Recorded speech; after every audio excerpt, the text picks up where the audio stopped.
Good morning दोस्तों। आज मैं पीटीटी का मेंटल एबिलिटी का कैलेंडर टॉपिक आपको करवाने जा रहा हूं।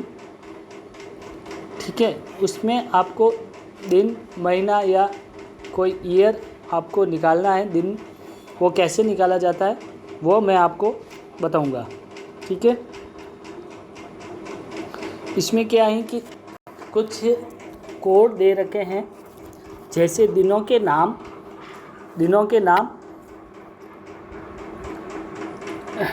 रविवार, सोमवार, मंगलवार, बुधवार, गुरुवार, शुक्रवार, शनिवार, ये आपको दे रखे हैं। तो इसमें क्या कि सप्ताह की शुरुआत वैसे तो सोमवार को होती है, लेकिन अपन इसमें यहाँ पे रविवार से माना गया है। जहाँ पे रविवार हो वहाँ कोड उसका 1 होगा, सोमवार को कोड 2 होगा, मंगलवार का कोड 3, बुधवार का कोड 4 और गुरुवार का कोड 5 और शुक्रवार का कोड 6 और लास्ट डे होता है 7वां दिन शनिवार। तो कोड इसका 7 होने के बजाय 0 कोड होगा। ठीक है, इसका 0 कोड होगा। फिर इसके पश्चात ठीक इसी प्रकार महीनों के नाम के और उनके कोड, जैसे जनवरी है तो इनका कोड जनवरी का होगा 1 और फरवरी का है तो फरवरी का होगा 4। फिर इसके बाद में मार्च आता है तो मार्च का होगा 4 और अप्रैल है तो अप्रैल का हो जाएगा 0। मई है तो मई का हो गया 2, इसका कोड मई का 2 और जून है तो जून का कोड हो जाएगा आपका 5। इस प्रकार अपन देख सकते हैं कि मैंने सारे के सारे लिख लिए हैं।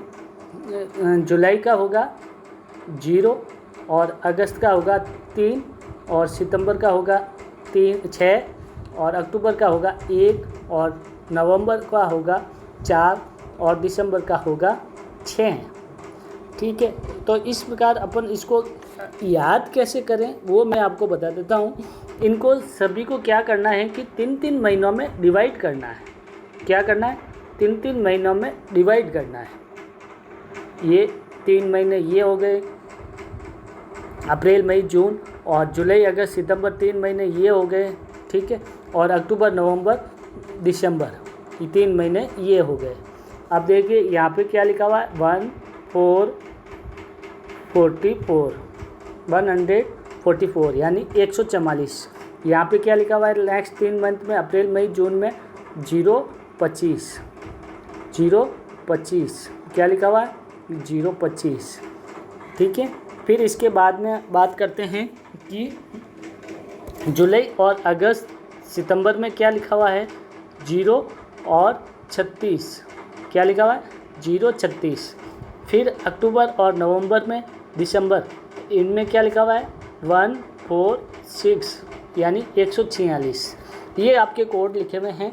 तो सबसे पहले अपन को देखना पड़ेगा कि ये किस प्रकार लिखे हुए हैं। ठीक है, तो अपन इसमें देखें 144 हैं जो किसका कोड है, 144 किसका मतलब कोड है। तो ये यहाँ पे इन्होंने क्या किया है 12 का स्क्वायर किया है, यानी 12 का स्क्वायर होता है 144। क्या होता है 144 होता है 12 का स्क्वायर। फिर यहाँ पे क्या किया है कि 5 का स्क्वायर किया है 5 25, 5 × 5 = 25, तो आगे 0 लगा दिया है। ठीक है, फिर इसके बाद में देखें तो क्या किया इन्होंने कि 6 का स्क्वायर किया है, 6 × 36, आगे आपको 0 लगा दिया है। फिर यहाँ पे देखें कि 12 का स्क्वायर किया तो ये वाली संख्या आ गई 144 प्लस 2 कर दिया है तो हो गए हैं बराबर 146 कर दिया है। और फिर उसके बाद में इस प्रकार ये देख के कह सकते हैं कि सबसे पहले 3 महीनों में किया है 12 का स्क्वायर, फिर उसके बाद में किया है 5 का स्क्वायर, नेक्स्ट 3 महीने में किया है अप्रैल, मई, जून में 5 का स्क्वायर, फिर नेक्स्ट 3 मंथ हैं जो जुलाई, अगस्त, सितंबर, उसमें किया है 6 का स्क्वायर। ठीक है, फिर लास्ट के 3 मंथ हैं जिसमें क्या किया है कि 12 का स्क्वायर कर दिया, फिर उसके बाद में जो डिजिट 144 आती है, 12 का स्क्वायर 144 होता है, उसमें +2 ऐड कर दिया तो ये 146 हो गया, यानी 146 हो गया। ठीक है। फिर इसके बाद में अपन शताब्दी कोड की बात करते हैं। तो शताब्दी कोड में क्या है कि 1800 से 1899 इसका कोड होगा आपका 2। क्या कोड होगा? 2। और 1900 से 1999 तक का कोड होगा आपका 0। और 2000 से 2099 का कोड होगा आपका 6। इसमें लिखा हुआ है कि शताब्दी कोड में 400 का भाग देने पर जीरो शेष रहता है, तो 0 की जगह पर 6 लिखेंगे। यानी जो भी आपकी शताब्दी दे रखी है, जैसे 1500 ईस्वी, 1600 ईस्वी, 2000, 1900 ईस्वी, ऐसे किसी भी तरह के दे रखा है, तो उसमें आपको 400 का डिवाइड करना है। अगर डिवाइड करते हैं तो शेषफल 0 हो जाता है, तो 0 की जगह आपको 6 लिखना है। क्या लिखना है? 6। अगर आपको शेषफल उसमें शताब्दी में अपन डिवाइड करेंगे 400 का, तो शेषफल अगर 100 बच जाता है तो उसमें आपको कोड लिखना है 4। क्या लिखना है? 4। ठीक है। फिर शेषफल में आपको 200 बच जाते हैं, तो उस शेषफल में लिखना है आपको 2। ठीक है। 200 का कोड 2 होता है। फिर उसके बाद में अगर शेषफल में आपको 300 बच जाते हैं, तो आपका 300 का कोड होगा 0। देखिए, इस प्रकार मैंने आप लोगों के लिए एक सूत्र भी बनाया है। सबसे पहले आपको भी क्वेश्चन पूछ लेते हैं, तो सबसे पहले क्या करते हैं कि सबसे पहले आपको दिनांक लिखनी होगी। क्या लिखनी होगी? दिनांक। ठीक है। उसके बाद में उसको प्लस करके महीने का कोड लिखना है। महीने का कोड लिखना है। फिर उसके बाद में वर्ष, जो वर्ष हैं जो वो लिखना है, और पीछे जो जितने वर्ष बचे हैं ऊपर, जैसे 2020 है तो 20 पीछे 20 बचा है, तो 20 में कितने लीप वर्ष आते हैं वो लिखने हैं। ठीक है। फिर शताब्दी का कोड लिखना है और सबको ऐड करके आपको टोटल योग कर देना है। फिर उसमें 7 का डिवाइड कर देंगे। जो आंसर आएगा 0 से लगा के आपको 1 2 3 4 5 6 तक कोई भी आंसर आएगा। अगर आपका 0 हो गया तो आपका आंसर रहेगा शनिवार, और अगर 2 हो गया तो आपका आंसर रहेगा सोमवार। ठीक है। इस प्रकार आप इसको आराम से सॉल्व कर सकते हैं। अब मैं आपको एक क्वेश्चन इसी के आधार पर आपको बताना जा रहा हूं कि उसमें आपको देखना पड़ेगा कि 15 अगस्त 1947 को क्या वार था। 15 अगस्त 1947 को क्या वार था। अब देखिए, इसको इस सूत्र के माध्यम से आपको सॉल्व करना है। दिनांक, अब सबसे पहले इस सूत्र में क्या लिखा हुआ? दिनांक लिख दिए 15। ठीक है। फिर प्लस कर दिया। फिर महीना कोड आपको मैंने पीछे बताया था। महीना कोड तो वो लिखना है कि यहाँ अगस्त है, तो अगस्त का महीना कोड क्या होगा? अगस्त का महीना कोड होगा 3। ठीक है। फिर इसके बाद में वर्ष, अब वर्ष क्या दे रखा है? 1947 दे रखा है, तो 1900 तो शताब्दी हो गई, 47 आपके पास वर्ष हो गए। कितने हो गए? 47 वर्ष हो गए। ठीक है। फिर उसके बाद में अब देखिए, आपको वर्ष के बाद में लीप वर्ष दे रखा है, तो अब देखिए 1900 तो आपकी शताब्दी है, 47 आपके वर्ष हैं। अब 47 इसमें वर्ष कैसे निकालेंगे? इसमें लीप वर्ष निकालना है। 4 का डिवाइडेशन करेंगे, 4 1 is 4, 0 और 4 1 is 4, बचे आपके 3। ठीक है। तो यानी 47 सालों में आपके 11 लीप वर्ष हैं। कितने हैं? 11 लीप वर्ष हैं। ठीक है। अब देखिए, आपकी शताब्दी कौन सी हुई? 1900 है। आपकी शताब्दी हुई 1900।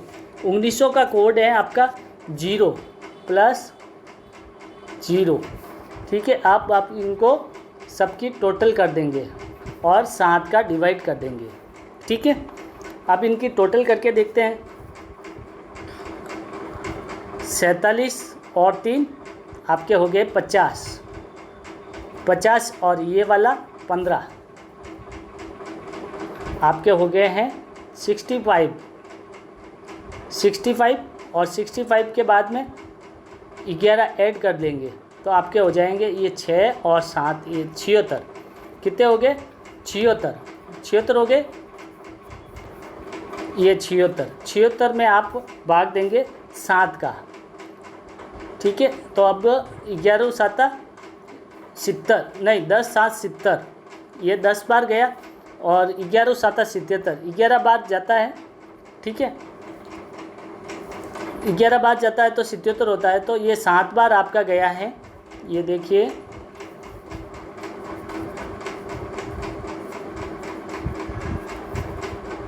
सात एकम 7 और फिर पॉइंट लगेगा और यहाँ पे 11 होगा, 11 7 0 होगा, 0 10 बार, ठीक है। 10 बार गया तो अब आपका शेष कितना बचा, 10 बचा।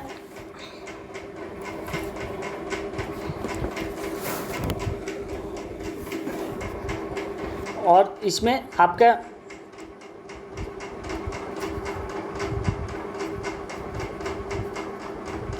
सात एकम 7, ठीक है, 0, फिर शेष बचा आपका 6 आपका देखते हैं दिनों के कोड में 6 आपका कहाँ आएगा, मैं आपको बता देता हूँ।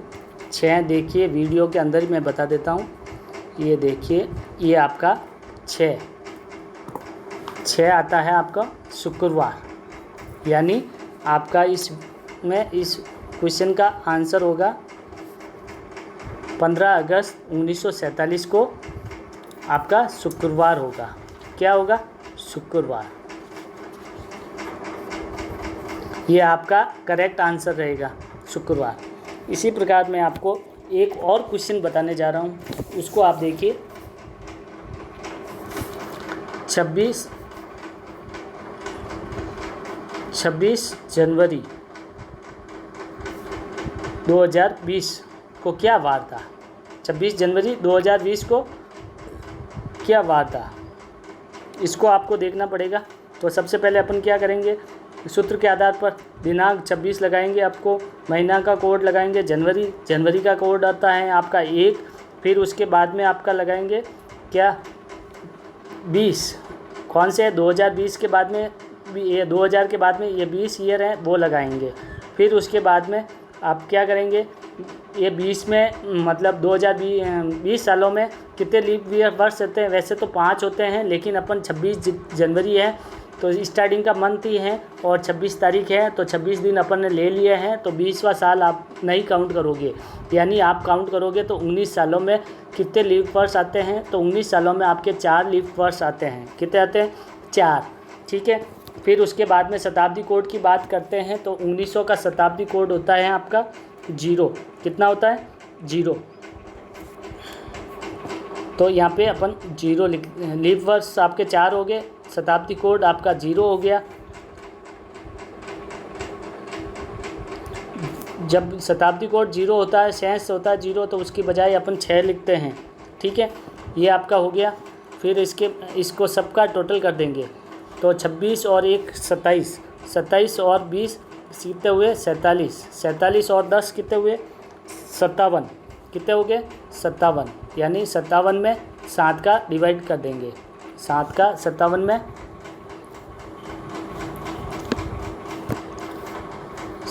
में 7 का डिवाइड कर देंगे।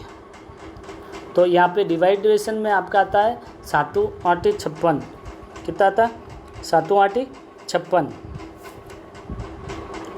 8 बार जाता है ना, तो शेष बचता है 1, क्या बचता है 1, 7 7 56, 7 7 56 और ये 1 बचता है, आपका शेषफल 1 रहेगा। तो 1 आपका कोड है, तो आपका एक कोड के अनुसार रविवार रहेगा, क्या रहेगा रविवार। इसका आंसर रहेगा आपका 26 जनवरी 2020 को रविवार था, क्या था रविवार। दोस्तों इस प्रकार अपन कैसे भी मतलब सूत्र के आधार पर कैसे भी क्वेश्चन को सॉल्व कर सकते हैं, ठीक है। धन्यवाद।